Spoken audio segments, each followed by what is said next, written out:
alamin. Ternyatane wayang biyen rikala semana era-era Nuswantara malah dienggo media dakwah kelawan para wali songo khususe Njeng Sunan Kalijaga anggone mensiarkan agama Islam ana ing bumi Nuswantara. Lah iya. Dadi wali-wali biyen ki ora anggerta ya to. Bungkuse apa wae monggo ning jerone iki tetep Islam. Contone ayo mbiyen ki genduren ning kuburan ki nyembah-nyembah kubur ning karo wali songo isine dadekne slametan genduren dan lain sebagainya mumuji marang Gusti ndongakne marang arwah sing wis kapundhut. Oh ngono kaya wayang barang. Punakawan ki ora ana ning India ki ora ana. Anane ya mung jaman Sunan Kalijaga para wali songo anggone ngripta. Oh ngono kaya Punakawan, hebat-hebat luar biasa, Mas Anjar, matur nuwun Kang Mas awake dhewe, muga-muga sak rampunge ringgitan pinanganten kekalih Mas Anjar ugi Mbak Pujingga pinaringan momongan, amin. Wah luar biasa, sowan komplit saka Nganjuk Mas Trip. Sanggar Astabrata Group matur nuwun ngempeki yom ngala berkah para warga masyarakat kang mapan ana ing dusun Serampang Mojo. Oh ngono. Wah luar biasa. Niki wau kathah pamundutan lumantar WA disilingi sapa-sapa. Gara-gara raga-raga rasa sapa-sapa ya kuwi sing lumantar WA sapa wae. Diwaca siji-siji Mas. Lah iya. Iki perkenalaken kula Mbah Wabirata. Sugeng dalu Mas Akbar badhe nderek ngramekaken pagelaran ringgit menika badhe request gending gubuk asmara kangge masyarakat Serampang Mojo guyub rukun suwun mangke nek limbukan Mas. Oke niki sampun gara-gara wah. Kula mirsani liwat HP suwun wah. Sapa truk Mbah Wabirata. Wah. Oke. Ana meneh. Assalamualaikum warahmatullahi wabarakatuh. Waalaikumsalam. Selamat malam Mas Dalang saking kula. Wah iki Tulungagung memantau badhe nyuwun lelagon. Wah iki akeh men. Gelo lali janjine apa neh iki? Oh iki bojo loro Madiun Ngawi tembangangen liwung aja dibandingke satru loro. Beyo nyetelo kaset ora apa-apa mamundutan aja. Iki kancaku dhewe kok. Katur dumateng kanca-kanca sayuk sedaya mugi andadosaken jampi saya. Ugi titip salam kagem kanca-kanca Astabrata. Para kanca pengrawit, musisi, pesinden, ya. Mugi dipun pinangkani matur sembah nuwun. Oke. Ana meneh ana. Iki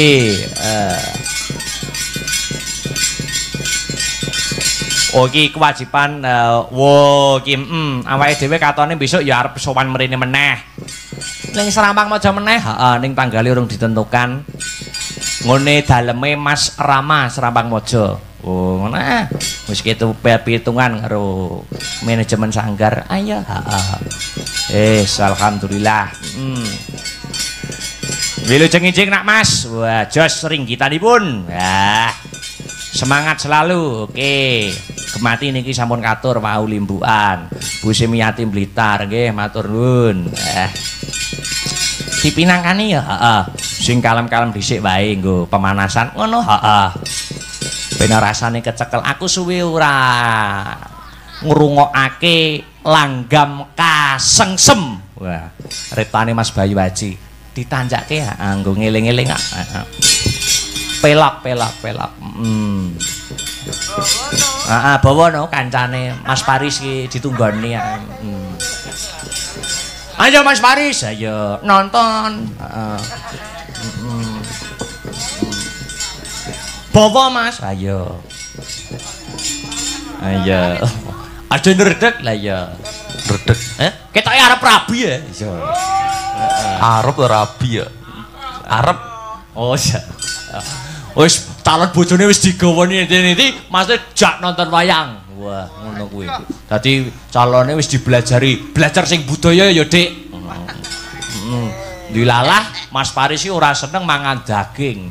Dijak calon bojone mangan ya soto daging, gule, buangko kowe aku kowe. Ya. Ayo Mas, bawa Mas. Langgam kaseng semengke sing ngaturake Bendik Sinta. Oke. Dibawani sik, yuk. Kang ndak tunggu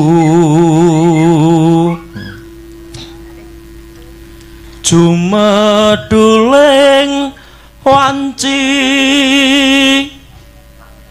dalu. Wah.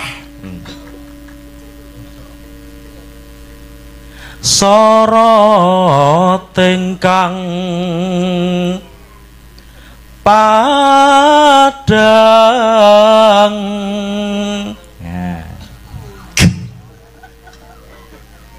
nanging datan hanyu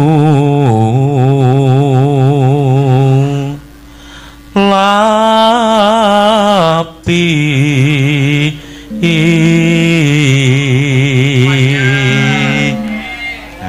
Lho gue ning kono tak kira melu grupe anu, grupe tak kira grup HR Audio.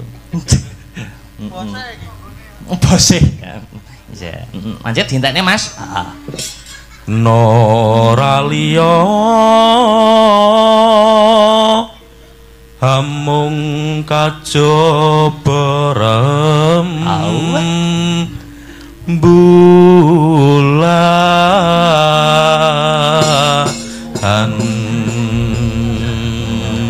suarane apik kaya asulingan. Ayo. Sulingan kok asulingan. Yo langgame, heeh. Langgame Dik Sinta kasengsem. Ya yuk, monggo dadoske. Yuk. Wanci ratri aku tansah nganti-anti sorot kang padhang nanging karya besar Ki Bayu Aji. Gendrung nyawang tak pandeng nganti ilang yen nganti ilang pikirku dadi nglambrang lamun mangkono kuning dadi abang wanci jumedhul citramu mung lumayan saya endah tinumbuhan lintang-lintang nora jeleh kesengsem hanggon kunyawa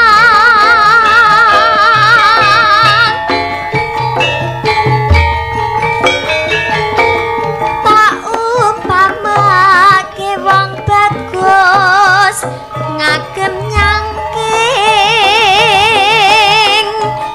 saya pantes lamun nganggo beskap kuning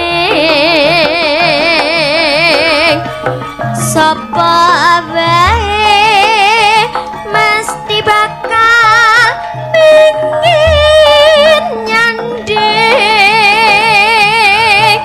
yen ra kelakon ning ati dadi koming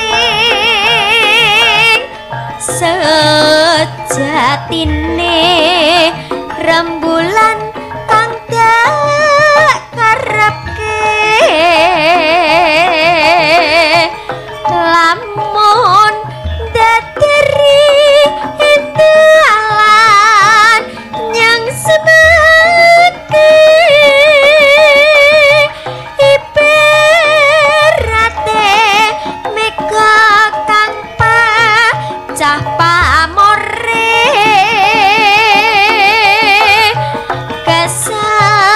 kesamja nganti kandhat nyawang slirane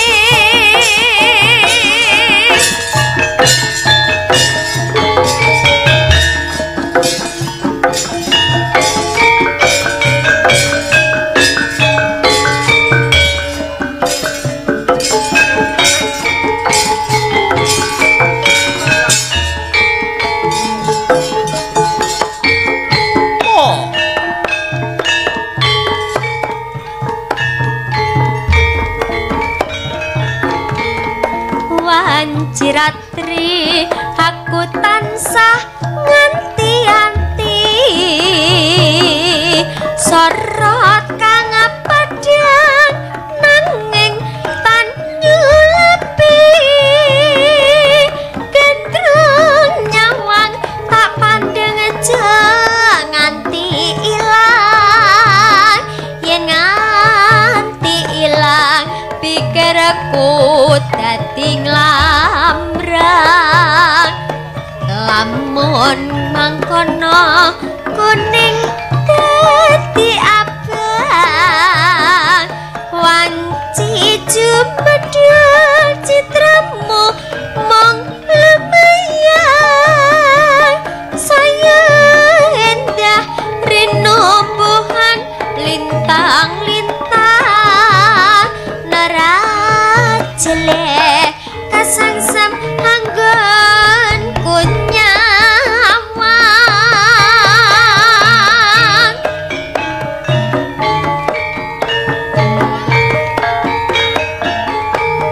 tak upamake wong bagus ngagem nyamping saya pantes lamun nganggo beskap kuning sapa wae mesti bakal pengin nyanding yen ra kelakon ning ati dadi komik sejatine rembulan kang dikarepke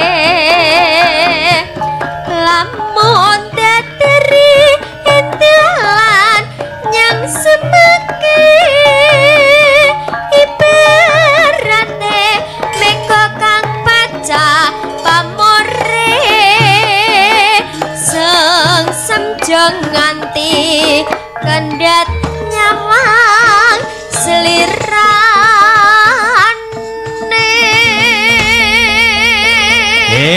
matur sembah nuwun Dik Sinta.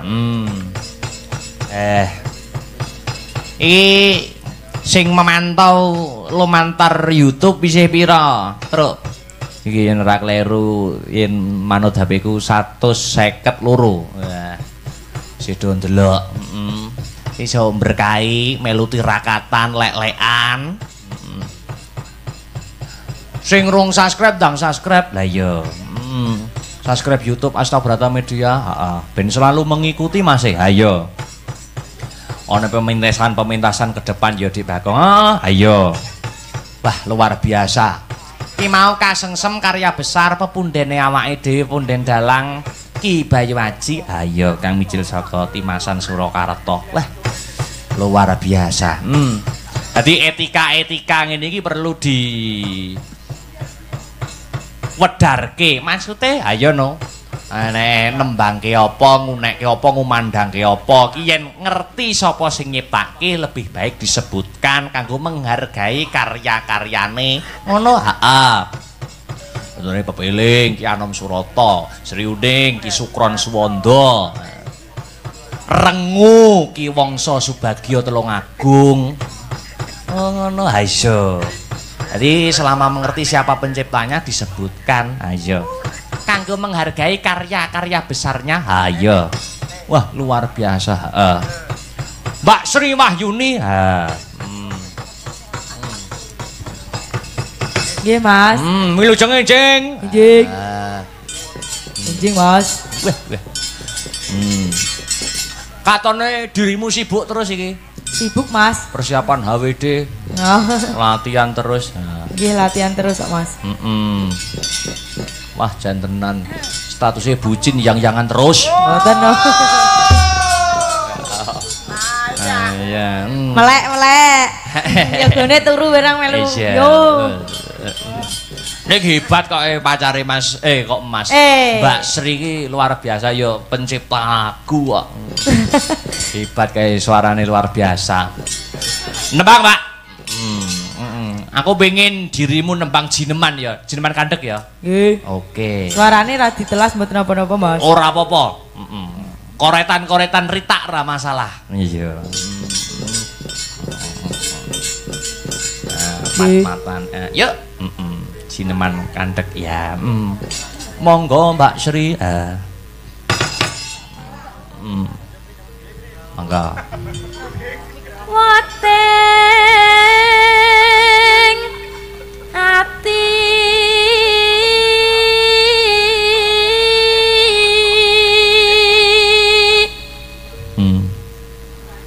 mong sirawang merati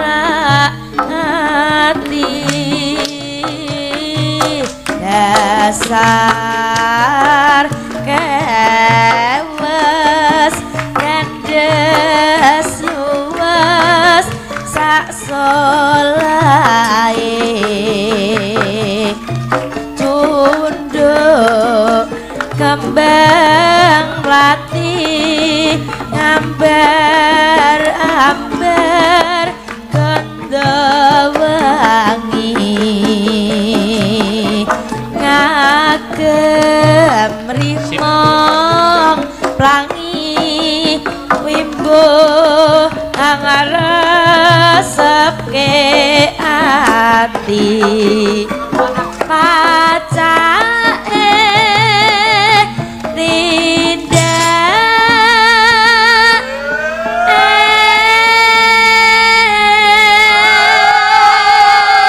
Wah. Ya ngono lho, Cah. Luar biasa. Semangat. Yuk. kaya macan luwe blarang sempat rembehane dadi lan pantese angandika arum biaraka tonte jane teledek sare amsah dadi nguji wate kang pindah mustika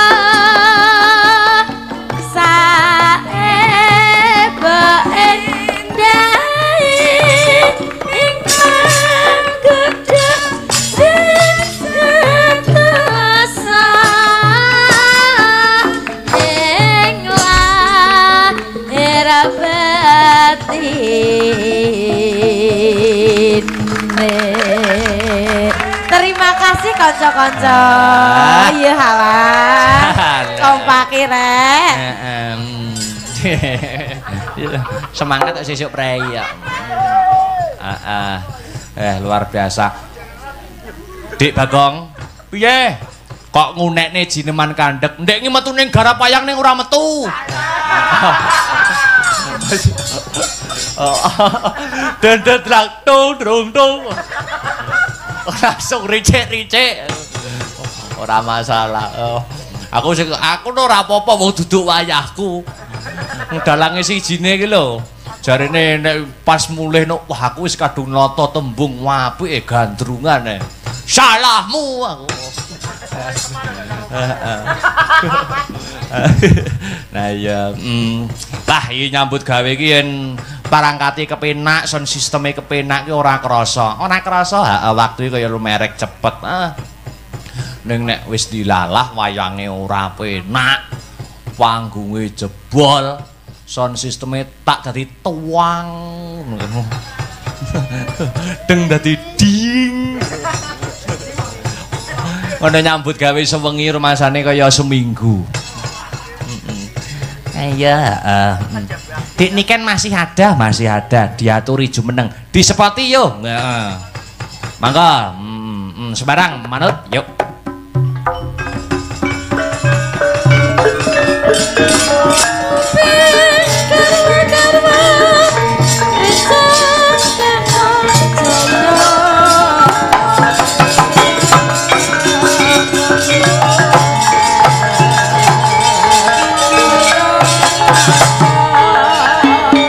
niki.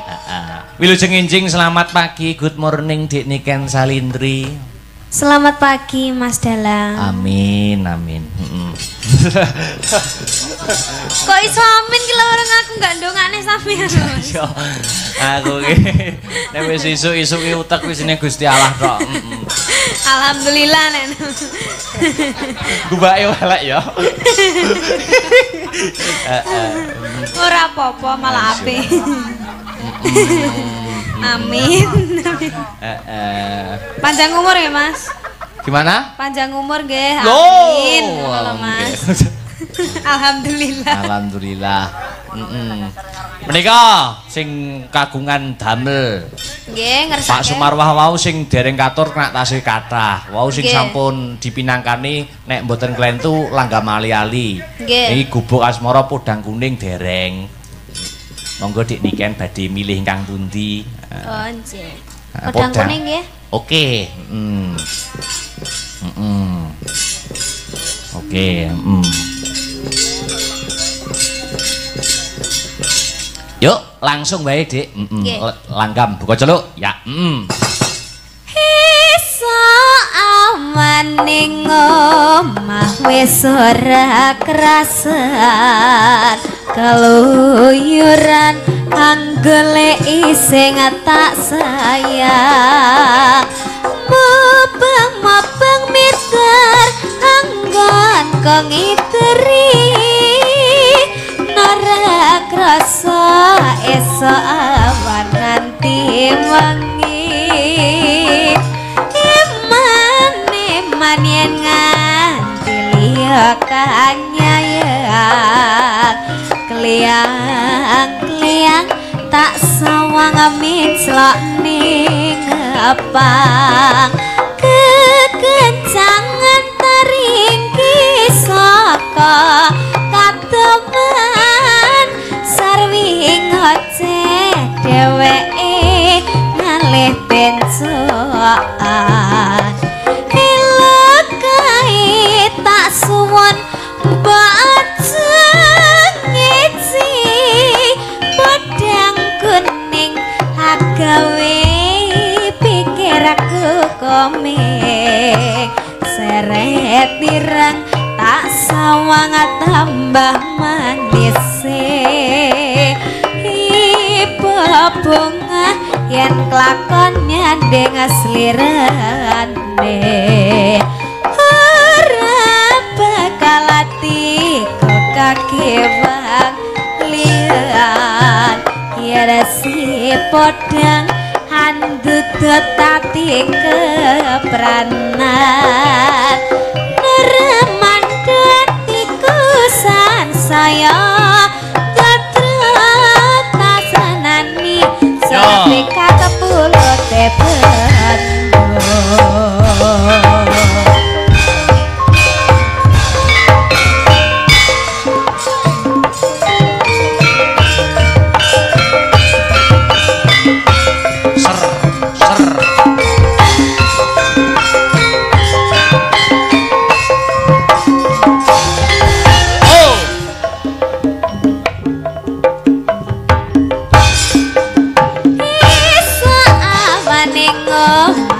ora krasa kaluyuran anggoleki sing tak sayang mabang mitarangganku ngederi nara krasa esa awan nanti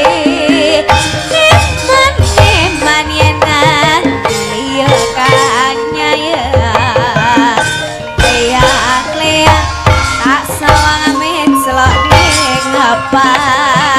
kekencangan taringki saka katemen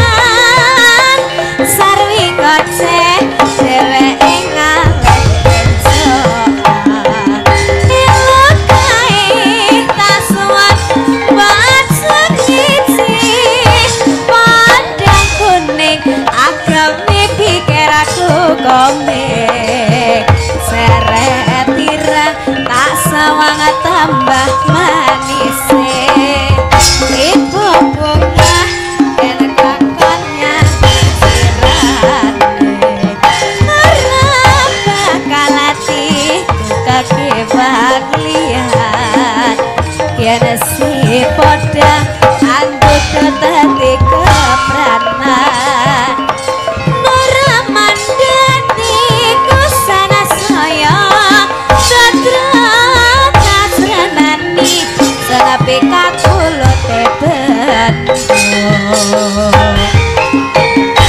Terima kasih Deniken Pudang kuning sing nembang kebayake ya kuning. Wah. Kuning saka Mengkuwerdi lumaku kanthi wening. Wah. Aja sok menga-mengo ning fokus. Nah. Ngono ha.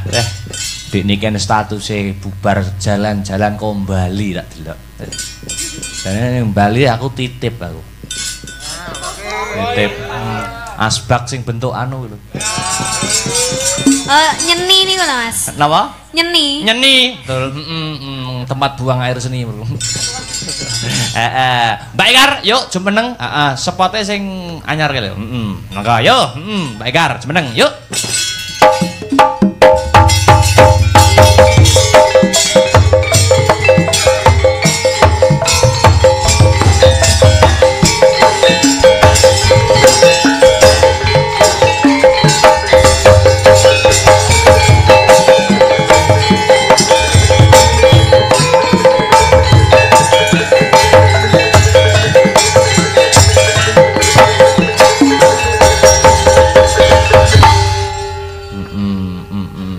Musik Mbak Enggar ya?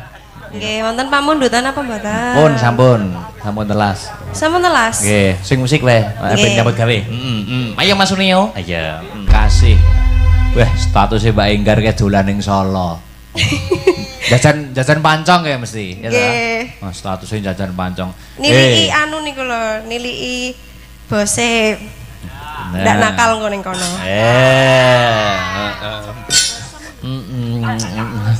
Sampean diajak Mas Arya tuku pancong ning ndi, Mbak? Sopo to ora aku ora ning Solo kok. Lha kene ning Solo tuku pancong statuse. Ora. Oke, pancongke ning ngarep kapalan to tukune. Sing enak ki ora kono panconge. Nek sing luwih enak. Sing luwih enak nek aku karo Arya ki biasane nek tuku pancong. Nggih. Kuwi ning Guri RRI. Guri RRI. RRI Solo. Wih pancongnya cong tenan. Yo untuk kelakan yo.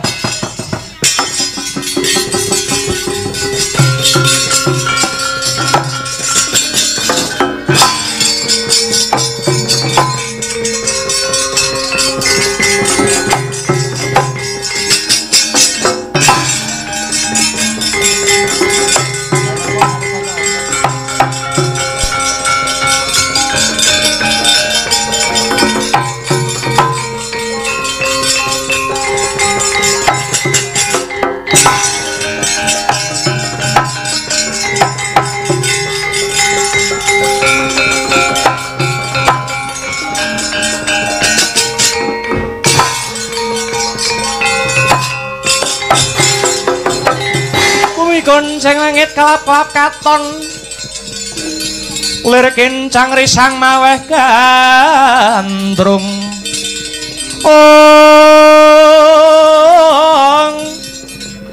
sabarang katulu wukir moyak mayik risang bali wurlu maris agandrung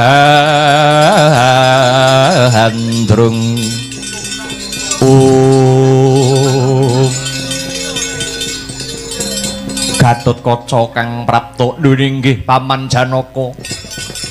Piye kabar kawusanane? Kowe ndak utus dinuta marang ing pertapan Cemara Gading saperlu ngebun-ngebun isukan Jawah. Sore ngelamar sekaring pertapan Dewi Jayeng resmi putrane Begawan Jayeng Sabda kang tansah gumuna musik ana ing telenging ati ning Panangah Pandhadanjaya. Kepiye kabar kausanane kulup? Ngaturi wuninga. Paman Janaka iya piye cah bagus. Kula sampun sowan wonten ing pertapan Cemara Gading. Kepara ingkang badhe ngayonaken Endang Jayeng resmi mboten ngemungaken kula. Lah banjur sapa wae Kang Rayantasena anglamaraken dhateng kagem putra paduka inggih menika Bambang Wisanggeni. Bapa Pandhita Durna nglamaraken kagem putra Nalendra ing Ngastina. Nuwun inggih Raden Anoman Lesmana Mandra Kumara lawan Kakang ing Trajutresna Kakang Boma Narakasura nuwun inggih Kakang Setija inggih badhe ngayonaken Endang Jayang Resmi. Pungkasaning rembug Endang Jayang Resmi ngadani Giri Sayembara wonten syarat kang sarta sarananipun mbok menawi badhe anggarwa Endang Jayang Resmi. Gatotkaca kula wonten dawuh paman Maradiyagi syarat saranane duduhna marang paman Mujanangka enggal tak upadine. Paman kaya piye cah bagus?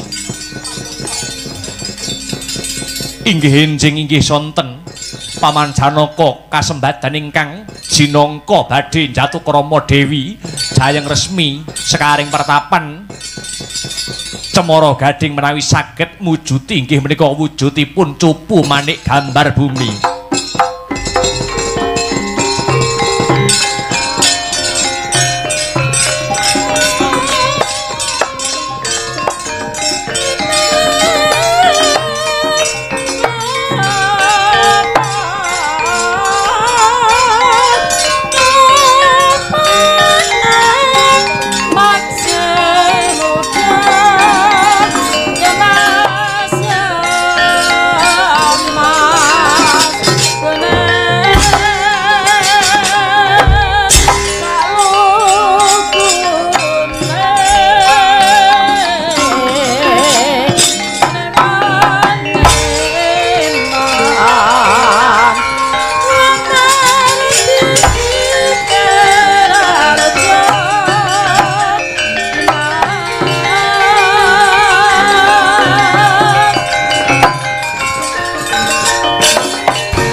Minggarwing goreng ukara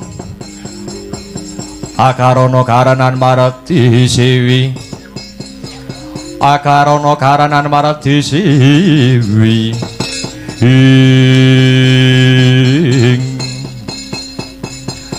punika Kakang Banowati ingkang kepareng marak wonten ing ngarasanipun Dananjaya. Iya Janaka wonten wigatos menapa? Mosik to kowe kok ana ing tengahing dalan kene. Apa wigatine kowe arep menyang ngendi Dimas? Kakang Mbok, kula badhe nyuwun pangestu dhateng jengandika Kakang Mbok. Lho, kok njaluk pangestu menang Banowati? Mboten gantalang dangu malih kula badhe kirim ulem teng jenengan. Lho. Ulem apa? Kula badhe jatukrama malih karo sapa? Kalian putranipun Begawan Jayeng Sabda ing pertapan Cemara Gading inggih ingkang awewangi Endang Jayeng Resmi.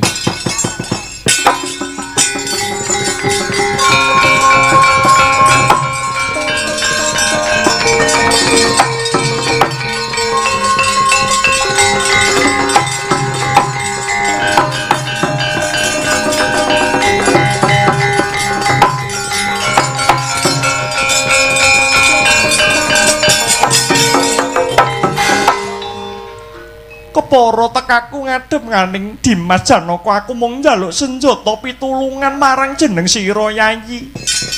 Babakan menapa Kakang Mbok? Dimas, aku tinangisan kelawan putraku Lesmana Mandra Kumara njaluk rabi. Sing dirabi ya sing kok karepake ya kuwi Endang Jayeng Resmi. Ngalah ya Dimas, ngalah. Bantunen laku. Rapekno Lesmana Mandra Kumara kelawan si Endang Jayeng Resmi. Bojomu ki wis akeh, bojomu ki wis pirang-pirang kowe ora usah dadak arep rabi meneh. Kowe njaluk apa tak turuti. Apa ora eling lakon jaman kepungkur bondoku sing paling larang mbok rebut. Bondoku sing paling larang ning donya ki sing ngrenggut kowe. Sing ngepek kowe. ning cak gak kebak tulisan warna abang tondo isih perawan. Tulungono ya Dimas mbok menawa kowe bisa nyembadani pamotake Lesmana Mandra Kumara apa wae sing mbok jaluk bakal tak pinangkani Dimas Lesmana Mandra Kumara ingkang rabinipun kelawan Endang Jayeng resmi kula ingkang tanggung jawab. Matur nuwun Dimas.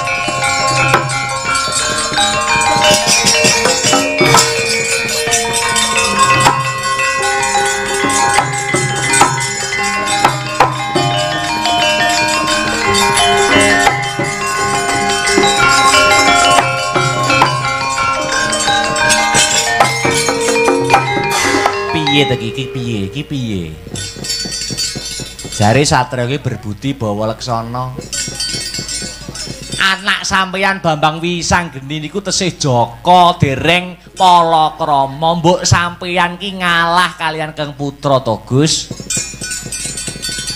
kok malah ngeboti wong liya tinimbang ngeboti anake dhewe kowe Semar Punakawan roh apa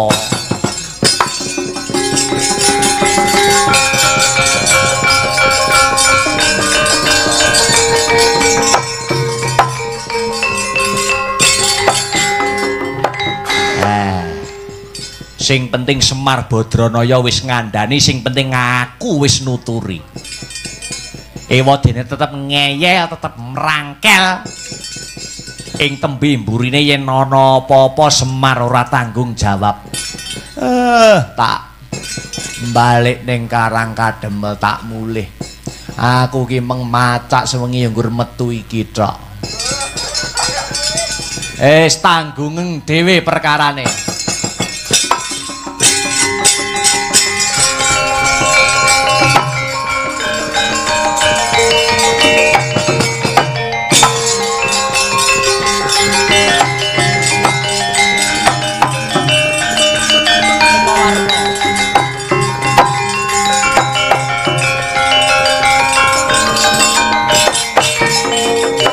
Merahina semubang Iwang Aruna kadinetrane nganggo rapuh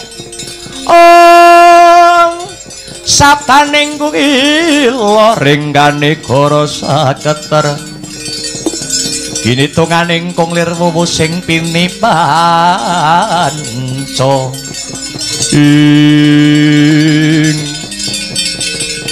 madhek kayangan Eka Pratala Aradyan Antarja ngadhep Bathara Eka Warna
Yata larata saking Godha Sakura kula yen atane mutusa sang sri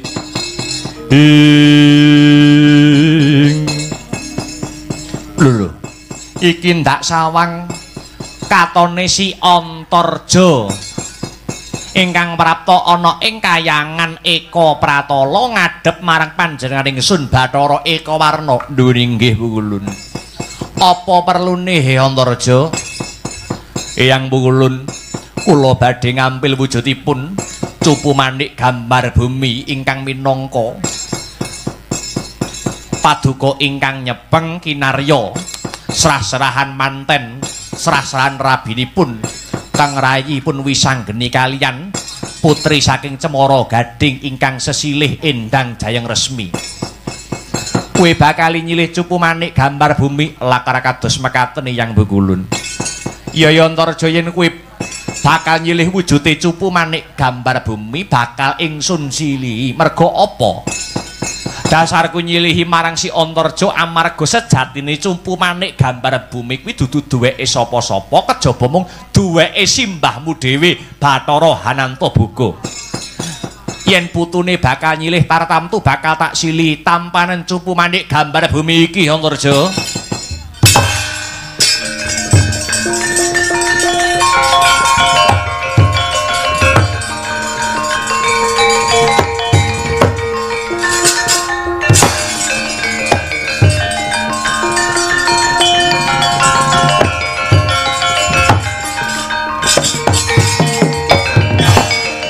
Aturaken sembah nuwun Eyang Bengkulun sampun minangkani pamutahipun keng Rayi Bambang Wisanggeni. Iya padha-padha Antarja. Kalilan kula nyuwun pamit tambahing pangestu badhe ngombyongi temantenipun pun Bambang Wisanggeni kalian Endang Jayeng Resmi. Iya muga-muga kasembatan kang jinangka ya Antarja. Nuwun inggih ngestaken dawuh Eyang Bengkulun.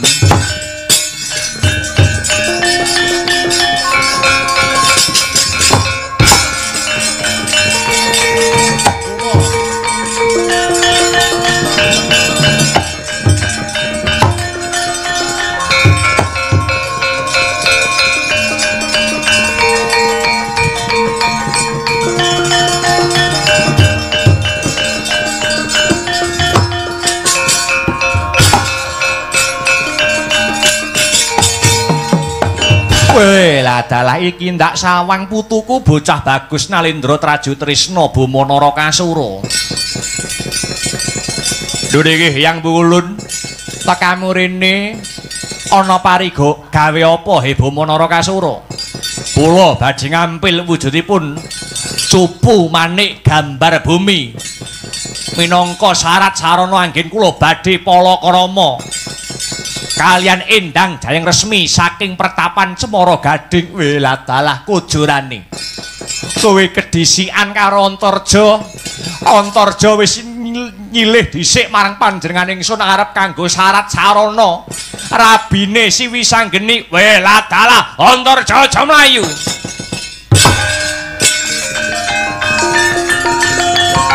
Antarja parat kowe.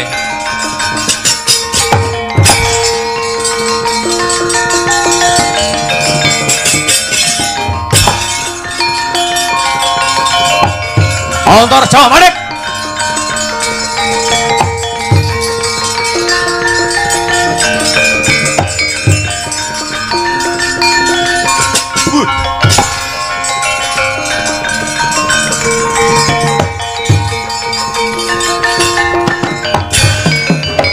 Aretane satriya linuwe kang maradi mring kautaman.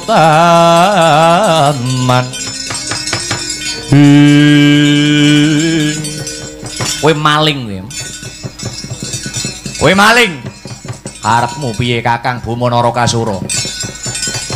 Balekke wujude Cupu Manik gambar bumi tak jaluk. Sing dadi manten Endang lawan Endang Jayeng Resmi kudu panjenengan ingsun. Aku mbok arani maling kowe aja murang tata. Cupu Manik gambar bumi iki sing sejatine sing duwe iki mbahku Bathara Anta Boga. Ning dititipake kelawan eyangmu ya kuwi Bathara Ekawarna. Mbuh ora arep. Cupu Manik gambar bumi tetep tak jaluk. Ndak wenehke Kakang Bama Narakasura bareng pecahing dada. Ngecak pirang dina ladene kowe.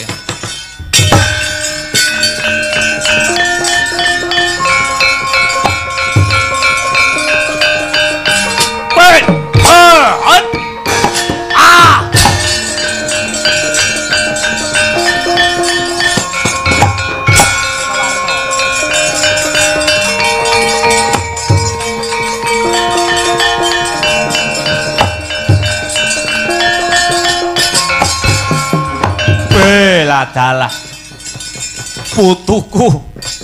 Putuku diajar di Polo Gantang karo si Antarja.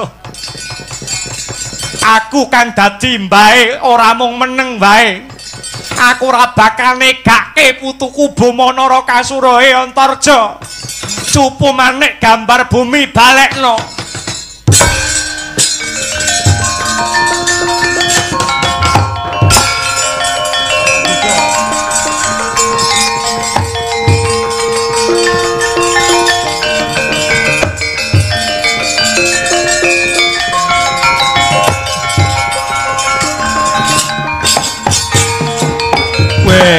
Dalah layak wiwit sore mripatku kaya dipulut putuku Antarja arep rabi diganggu Bama Narakasura lah kok mbae kae Eka Warna melu-melu kamangka sejatine cupu manik gambar bumi iki sing duwe panjenengan ingsun Bathara Antaboga. Nom musuhe nom tuwa musuhe tuwa. Eka Warnaja ngaru-ngaru wus tuwa musuhe tuwa adepana Bathara Antaboga. Eka Warna.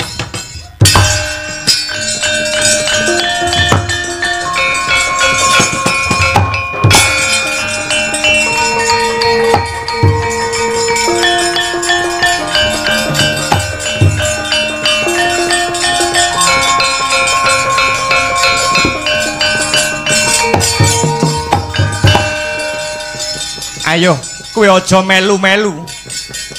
Karepen Siwi Sanggeni sing rabi, ora usah mbok jaluk cupu manik gambar bumi iki duweke Bathara Antaboga.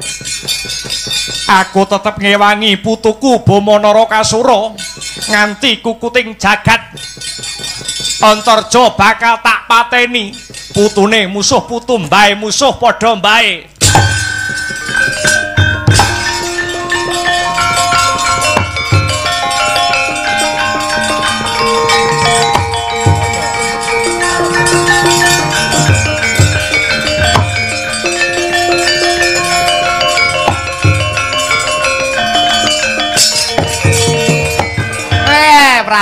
Prakinjong Pak Pong tinegor wong. Piye kae? Eger do gelut. Bama Antarja Eka Warna Antaboga marek.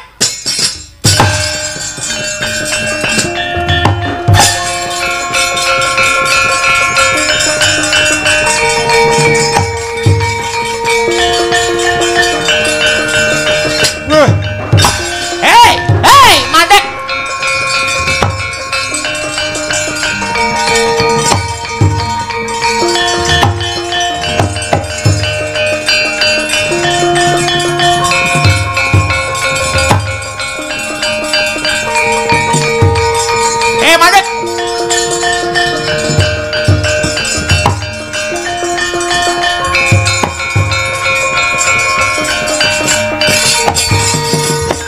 Aja padha tukaran.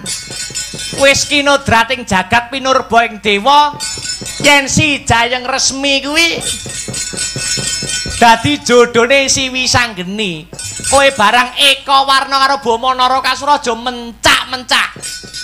Arep njaluk baline cupu manik gambar bumi. Saiki tak tekoni karo kowe Eka Warna karo Bama. Wonten dawuh pukulun. Yen pancen kowe menteng kelek pengen ngrabeke Bama Narakasura karo Jayeng resmi, saiki tak takoni. Sejatine sing duwe cupu manik gambar bumi iki sapa? Ayo mulih Bama.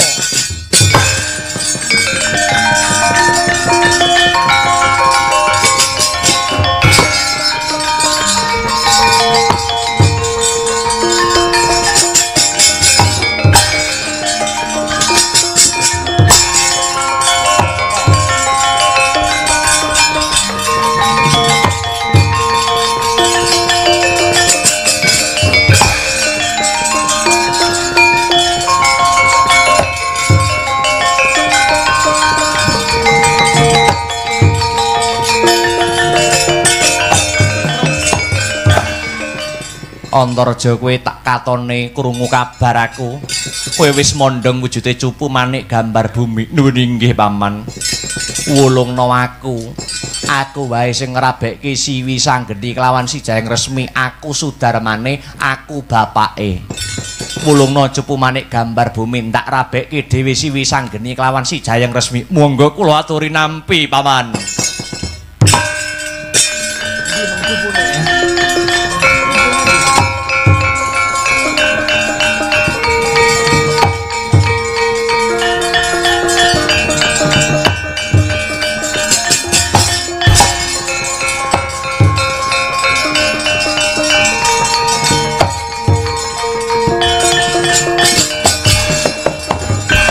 Lengan iku pripun?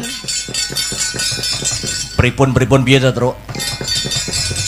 Kok sampean wulungke teng Ndara Janaka? Lah kuwi bapake Wisanggeni sing luwih wenang ngrabekke si Wisanggeni karo Jayeng Resmi. Ya nek ngrapeni anakene ora. Loh kowe kok kandha kaya mengkono nganggo dasar apa, nganggo wewaton apa? Ndara Janaka niku disambati Dewi Banawati pengen ngrabekke si Lesmana Mandra Kumara. Cupu Manik Gambar Bumi digawa Janaka, digawa Ndara Janaka badhe ngrabekke putrane Prabu Duryudana. Aduh mati aku.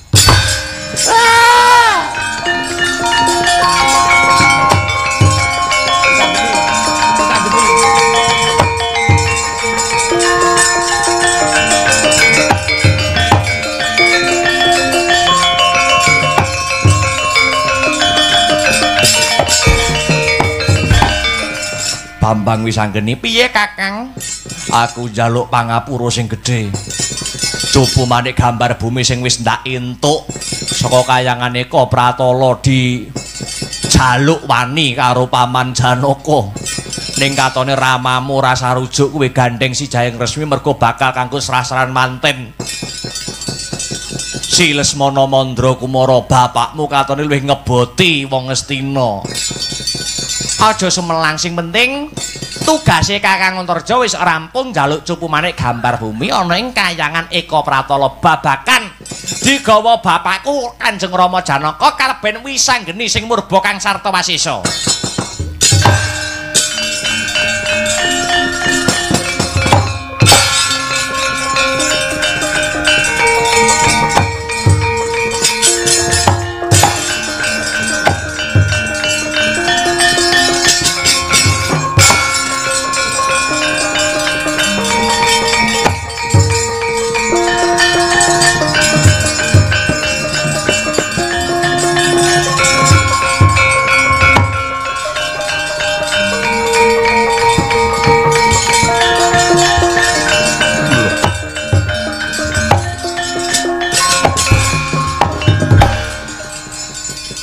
Wisanggeni, iya Rama. Iki kok derajak-derajak aku arep ngrabekke si Lesmana Mandra Kumara kelawan si Endang Jayeng Resmi. Kamangka ana syarate lho, Ma. Kamangka ana syarate lho, Ma. Syarate ya kuwi Cupu Manik Gambar Bumi. Apa wis panjenengan entukke, ha? Wujude Cupu Manik Gambar Bumi saka kayangane Eka Pratala wis ndak regem Wisanggeni. Coba njajal yen wis pancen bener-bener Rama regem, aku kepengin weruh ndi wujude Cupu Manik Gambar Bumi.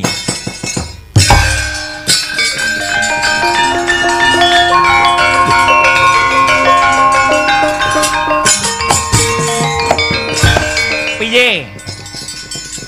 Ora ana. Mau ki wis ndak gawa ki. Mosok jiglok ning dalan. Iki ta wujude Cupu Manik Gambar Bumi. Lah kok wis mbok gawa. Kowe maling Wisanggeni. Mara gage balekno Cupu Manik Gambar Bumi marang ramamu. Ora iso. Nek pancen iso ayo rebuten. Yen pancen Wisanggeni kleru, kasil mbok rebut. Ning yen pancen Wisanggeni ana ing dalaning bebener bakal ora bisa mbok rebut. Yen pancen Si Jayeng Resmi iki jodhone Wisanggeni ora kurang dalan, kurang ajar tak rebut Cupu Manik Gambar Bumi. Bindolo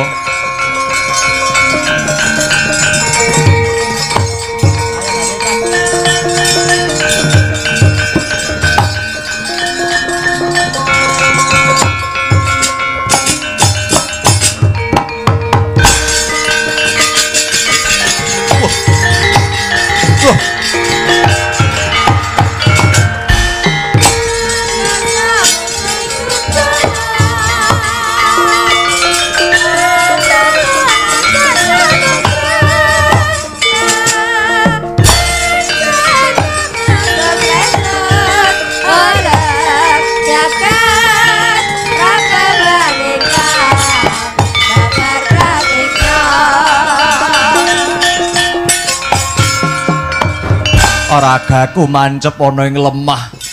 Aku tulung ana Wisanggeni. Tekan kene kudune Rama Janaka bisa nyimpulake sing bener sapa, sing luput sapa.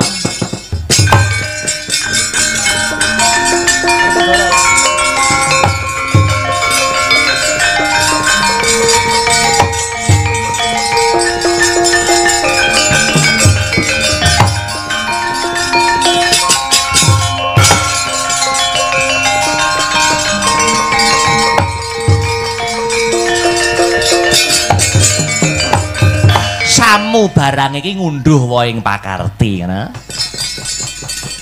Janaka, kula wonten dawuh Kaka Prabu. Kowe ngrumangsani luput apa ora? Anakmu ki wis Jaka wis wancine rabi, rabekno, aja malah ngeboti wong liya. Nun inggih kula nyuwun lumuntur ing samudra pangaksami. Ngono kuwi lho, iki angger pethuk Banowati mlinger kiblatmu kok. Angger Banowati wis ning ngarepmu karo kembene rada kendho, kathoke ngapret. Iki wis kuwur sing dadi pikiranmu. Kowe iki satriya aja nganti kelangan kiblat ing kautaman, tapamu banter ngibadahmu kenceng kok. Kowe kok terpengaruh karo mandul-manduling payudara, sumilaing mentis kang putih, piye? Kula nyuwun ngapunten. Kula nyuwun tobat. Tobat tenan apa ora? Mau ge STMJ, salat terus maksiat jalan. Kula sampun tobat. Yen tobat tak usadani seksenana nggih anakmu arep rabi, mosok bapake ndak teko.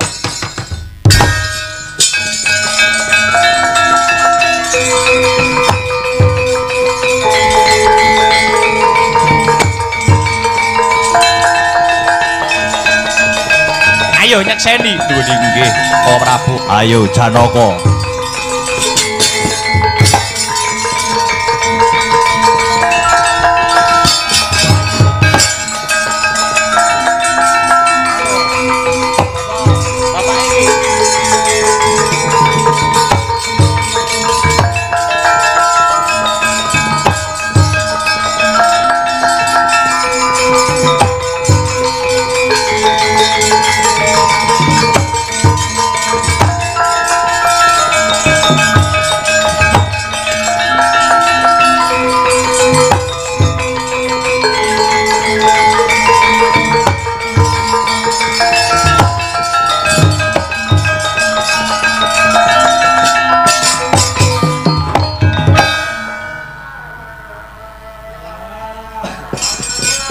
Sampun kinudrating jagat pinurba ing dawa pinesting widi.